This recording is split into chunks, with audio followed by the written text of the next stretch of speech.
I remember many years ago, we lost one of our precious daughters in this house.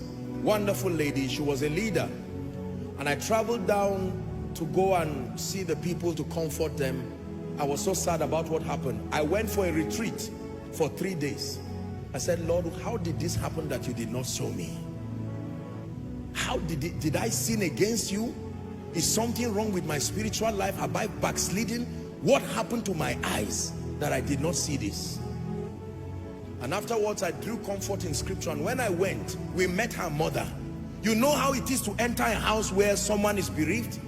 And the woman kept encouraging us. She was the one who became the preacher, the woman who lost her daughter. Come on, I said, this is stamina. Look, it is a powerful thing. In the midst of storms, that is when you will see strength from within.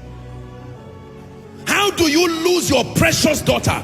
An architect, wonderful lady, great destiny, and you would think the mother would be crying and shedding tears and saying, all of you men of God, you mean you couldn't see this? And she was the one telling us to be strong. I left that place. I said, there are people, oh, something happens to you when you know God. You can sit in the midst of fire and be teaching people how to survive. You are in the midst of fire. You don't even focus on your own fire. You have gained mastery over storms. The staying power is derived from knowing God. There is something about your knowledge of God that gives you the strength. The 3 Hebrew boys said, O king, I hope you know that fire was not a parable. Has a gas cooker burnt you before? Or stove or electric stove or anything? It can burn you and the scar can remain there for days. Here is a king who is about to throw Shadrach, Meshach and Abednego in fire. And they said, O king, our God will save us. But that even if he does not save us, we build capacity already. We have come too far with him. How do you go back? Generals don't go back.